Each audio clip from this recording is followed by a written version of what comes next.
pour vous, si vous voulez. Ah, d'accord, très bien, Alors, je j'adore. vais commencer par Muriel Robin. Qu'est-ce qu'elle a? Vous savez, elle a vendu sa maison de Lumio en Corse. Ouais. Et elle a racheté une grande maison à Nice avec beaucoup de travaux. Donc en ce moment, il y a les pelleteuses chez elle et tout ça. Ouais.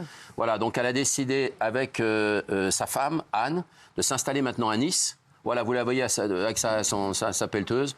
Alors ça, donc elle plante des arbres, enfin, vous voyez. Effectivement, ouais. Donc c'est plutôt bien. Donc voilà. Et puis elle avait déjà ouvert, on en a parlé ici dans cette émission, avec une associée Jessica à Nice. C'est la cantine de Joe. Jessica à Nice? Non, Jessica, c'est une associée qu'elle connaît à Nice. Ah, je et ils crois ont que- ouvert un restaurant qui s'appelle la cantine de Joe. Ah ouais. C'est-à-dire vous mangez par exemple des trucs qu'on trouve plus, du poireau vinaigrette par exemple, Oh oui, les gars! la blanquette de veau ou alors les œufs cocottes. Attends, Les par exemple. œufs cocottes! on ne trouve plus de œufs cocottes, de blanquettes de veau et de poireaux vinaigrette. Ah bah non mais à Paris. On en trouve partout. Ah oui. Ah, bien sûr. Ah, vous trouvez. Ah, on en trouve dans tous les restaurants. Vous allez dans n'importe quelle brasserie, vous avez ça. Ah oui. Ah oui. on n'en trouve plus. D'accord. Bon bah si vous le dites. Frites aussi, ils veulent l'arrêter. Ouais. Ouais, je vais arrêter. Non mais donc voilà. Alors ils ont mis à la carte que des plats qu'on trouve plus. En tout Ouais, cas peut-être à des Paris. pâtes au beurre. Ouais. Alors on reste dans l'immobilier parce que lui Stéphane Bern a vendu lui sa maison à Paros en Grèce. Ah ouais. Et il vient de Ouais, s'acheter. il a vendu à Paros. Il avait une jolie maison à Paros en Grèce. J'adore. Il est gentil, Stéphane. Ah, c'est un amour. C'est un amour. Et là, il vient de s'acheter, d'investir dans le sud de la France, dans le Var, voilà, au Cap-Nègre, à côté de chez super. Carla Bruni, entre cool. la propriété de famille, la maison de famille de Carla Bruni, et évidemment de le fort de Brégançon, la résidence des présidents de la République. Exactement. Voilà. Donc lui aussi, il est en travaux en ce moment. Il espère emménager. Qui? Il espère Stéphane. Ah, Bah oui, ça, vous savez, ils refont une maison à leur goût, avec voilà, je connaissais.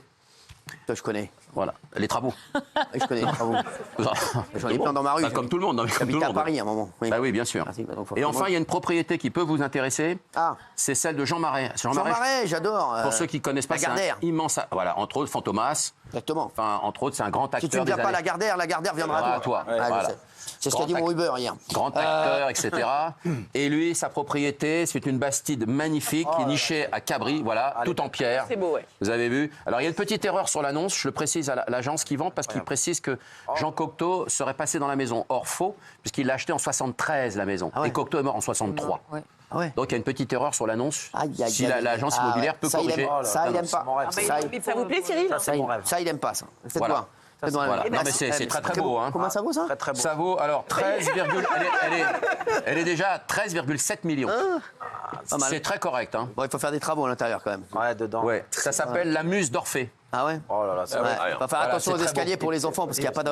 Ouais. Voilà. Vraiment, Ah, il y a pas un de peu de garde-corps. travaux. Alors, il y a 10 Garde-corps. pièces pour vous, Cyril. 10 pièces, 7 chambres, dont Ah ouais. 7 chambres. Il y a une maison d'amis, Ah ouais. C'est pas mal, hein? Ouais. C'est touffu, hein? 1,5 hectare, il y a une centaine d'oliviers. Ah ouais? Donc, vous pouvez faire votre petite récolte d'huile d'olive. Non, merci, non.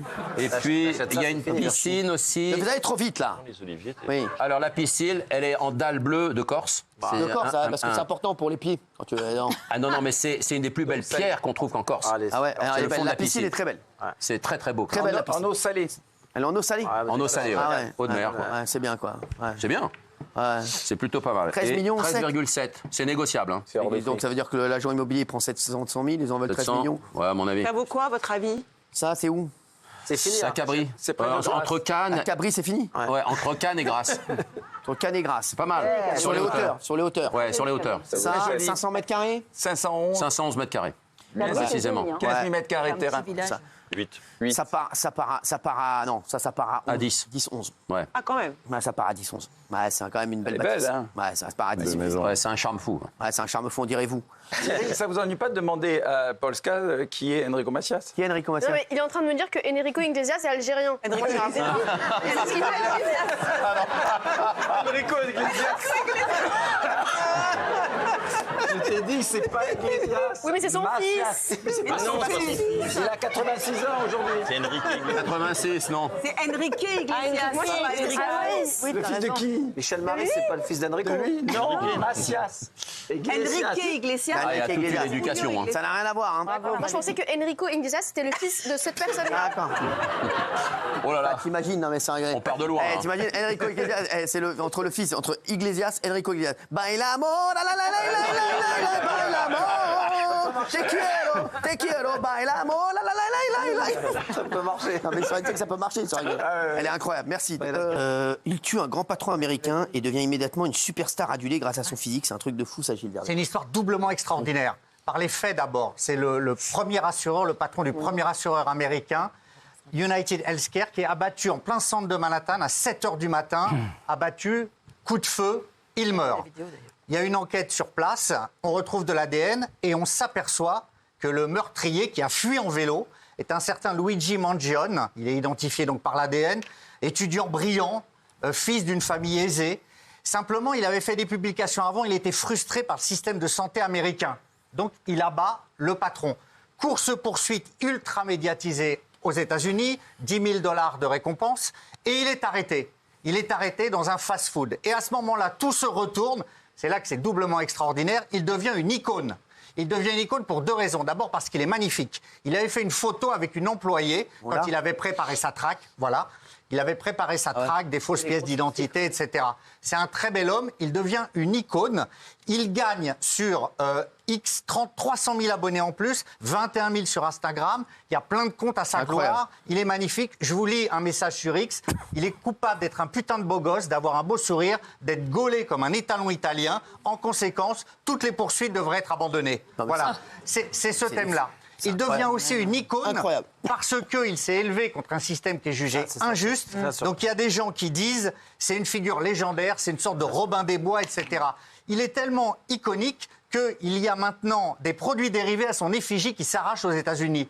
Et les hommes politiques américains viennent là de réagir en disant arrêtez tout, ça ne peut pas être un héros, il a tué quelqu'un, on ne peut pas se reconnaître en lui. Mais toute la gauche, l'extrême gauche américaine en font maintenant leur figure de proue. Et vous verrez qu'il recevra énormément de courriers de femmes qui seront amoureuses de lui. Ah, exact. Valérie Bénaïm connaît ça. Qui fait en série.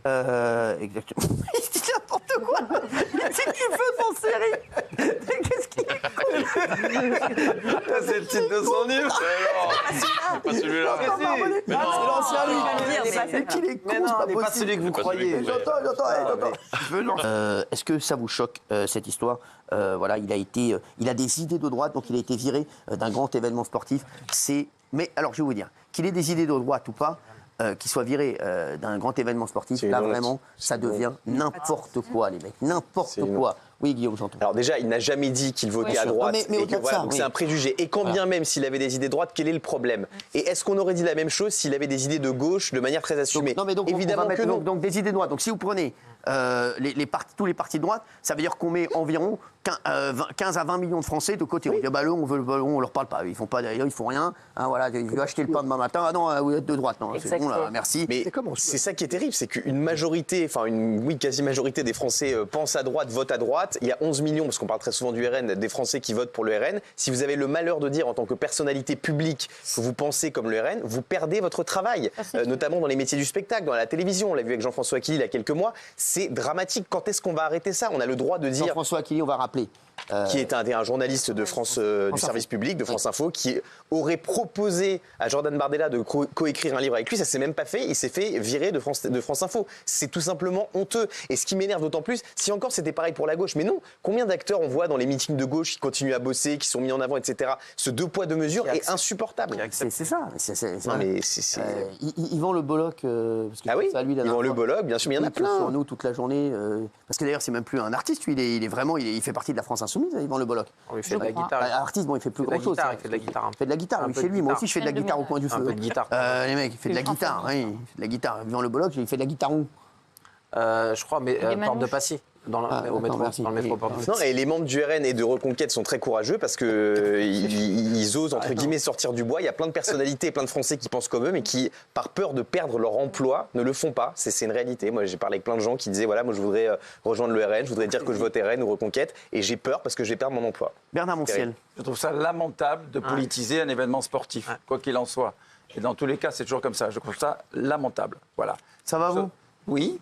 Mais moi, je suis choqué par ce genre d'idée. Moi, je le vois. Oui, c'est choquant, je trouve. D'en arriver là et de parler de ça, qu'on ait viré ce mec parce que, soi-disant, et en plus, voilà, et il s'en est très bien défendu d'ailleurs, je trouve ça lamentable. Mais c'est pas politiser qui est choquant, c'est mettre à l'écart les gens.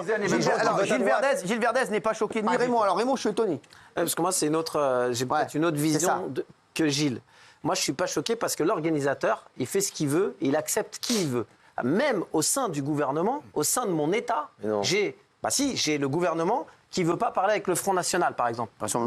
Donc, ils ne veulent pas parler avec le Front National. Ils les mettent pas dans les histoires de politique. Ils les ont sortis des négociations, même là. Donc, je me dis que l'organisateur, si lui, il a dit « je ne veux pas qu'un gars estampillé de droite vienne », moi, là où j'en veux, c'est que, par contre, les gens qui viennent... Il ment quand même. Il ment, il est hypocrite, parce que les gens qui viennent, ils sont de droite et qui payent leur place. Il accepte bien l'argent des gens de droite. C'est comme tous ces artistes qui disent « je ne veux pas que les gens votent à droite », ils prennent pendant les élections « ne votez pas pour lui, ne votez pas pour lui », et par contre, les salles de spectacle, t'acceptes les gens de droite. T'acceptes les gens qui votent RN dans ta salle. Et sois honnête et n'accepte plus les gens du RN qui rentrent dans ta salle. Et tu verras qu'il n'y aura pas beaucoup de monde dans ta salle. Il y avait 5 combats de prévus. Au dernier moment, on modifie l'affiche. Pourquoi à ce moment-là, on dit dès le départ, il fallait dire non? Pourquoi tout à coup, on modifie l'affiche? Parce que ça a fait venir des gens, parce qu'on a pris les gens pour des cons, parce que ça a fait venir des gens, parce que Thibaut Inchep, il fait venir des gens, il fait venir des gens de droite, du milieu et de gauche. Et à un moment donné, on a dit, bon, bah, lui, on ne veut pas qu'il soit là, parce que, je sais pas, ils ont vu qu'il peut être de droite. Mais t'as raison. Mais c'est une hypocrisie totale. C'est pour ça que j'ai mis le nom. Ce sera peut-être pas le même nom que Gilles. Mais les artistes qui disent, votez contre ça, faites ci, faites ça aux gens, prenez pas leur argent quand ils viennent dans la salle. Prenez pas leur argent. Tu peux pas cracher sur 11 millions de gens. Quand les gens ils vont au théâtre, ils font partie des 11 millions. Il n'y a pas que des gens de gauche qui vont voir des spectacles. C'est pas vrai. Donc moi, je suis plus dans ce délire-là. Ils font ce qu'ils veulent s'ils veulent. Alors moi, j'assume totalement ma subjectivité. Je pourrais même dire ma mauvaise foi. Oui, votre mauvaise foi. C'est votre bêtise, en fait. Ça, c'est vous qui le dites, mais c'est ça. Parce que pour moi, c'est de la gentil bêtise. votre part. Oui. Je suis content qu'il ait été viré. Il est ultra conservateur. Qu'il dit je suis de gauche et il ira à un spectacle sportif de gauche. C'était la gauche qui organisait ça. Jean-Michel Maire, il est ultra conservateur. Donc, non, c'est vrai, Jean-Michel, il s'en cache pas. Il s'en cache pas. Il faudrait dégager de l'affiche. Donc, on vire Jean-Michel Maire. J'aurais dégagé de l'affiche. L'ouverture des gens de gauche. Si tu souhaites vivre dans un pays où on ferme les portes aux gens... Assumé, hein. Tu commences à vouloir fermer les portes. Gilles, écoute un peu. Si tu commences à vouloir vivre dans des pays où on ferme les portes à des gens qui ont des idées et qui votent pour des partis qui sont démocratiques, etc., pose-toi les vraies questions. C'est toi qui es complètement radicalisé et qui devrait vivre dans des pays totalitaires. Ton idéal, c'est les pays d'Amérique du Sud, la Russie, etc., où on est emprisonné pour des... Et pour les pays où on est emprisonné pour des raisons politiques. Tout à l'heure, on parlait des sapins de Noël, tu disais c'est pour l'ouverture. Inclusivité. Mais là, il n'y a pas d'ouverture. Là, tu te communautarismes. Tu dis, voilà, si on est de gauche, on a le droit d'aller voir ce spectacle-là. Si on est de droite, on a le droit d'aller voir ce spectacle-là. Si c'est du centre... Il est fou. C'est ça qui va pas. C'est pour ça qu'on est dans la merde aujourd'hui. Parce que les gens disent, ah bah ça c'est un spectacle pour les gens de gauche. Ah bah ça c'est un spectacle pour les gens de droite. Ah bah ça c'est Noël. Ah non, parce que Noël ça exclut personne, Noël. Noël ça exclut personne, je suis désolé. Je suis fou de voir que... secondaire dans le lycée public, service public. C'est fou de voir que il y avait un sectarisme exactement pareil. Je trouve ça incroyable de voir que les gens, ce sont ceux qui sont censés prôner le plus le vivre ensemble, qui sont les plus intolérants en réalité. Et moi, et pourtant, je parle pas du tout de politique. Et moi, j'ai plutôt même voté à gauche, même très à gauche. Depuis qu'on est dans TPMP, on voit plein de politiques défiler sur ce plateau. Je suis désolé, les gens de droite sont beaucoup plus sympathiques, beaucoup plus ouverts, et les gens de gauche sont intolérants. C'est ceux qui refusent. Non, mais c'est ceux qui refusent de serrer la main, c'est ceux qui refusent de se mélanger, c'est ceux qui refusent de prendre une photo avec quelqu'un. Voilà. Sarah Knafo. C'est vrai. Je suis totalement d'accord avec. Non, mais ce que dit Gilles Verdès, comment on peut entendre ça? Je vais répondre, mais j'ai l'impression en fait que ça fait 2 siècles dans ce pays que la gauche, l'extrême gauche, ne considère pas les adversaires politiques comme des gens avec qui débattre, convaincre, discuter, mais comme des ennemis à abattre. Ah non. C'est ce qui a donné la guillotine, c'est ce qui donne l'ostracisation. C'est exactement ce premier penchant totalitaire qui a donné à la fin, finalement, il faut leur couper la tête, il faut leur interdire de parler, il faut supprimer leurs journaux, il faut qu'ils ne soient plus acceptés dans les endroits où on pourrait les voir, c'est-à-dire les ostraciser complètement et pourquoi pas même brûler leurs livres. Ça peut aller très très loin. Moi, ce que j'observe, c'est que sur ce plateau, par exemple, on a tous une sorte d'occupation, c'est d'essayer de vous convaincre, vous, Gilles Verdès. Et personne n'essaye de vous ostraciser, personne vous dit demain vous serez plus là parce que vous avez les mauvaises idées. Personne se dit, comme vous êtes toujours dans les 7% dans tous les sondages que Cyril Hanouna peut faire sur l'UMP, et ben vous méritez plus. C'est à peu près le score que vous avez fait, donc voilà.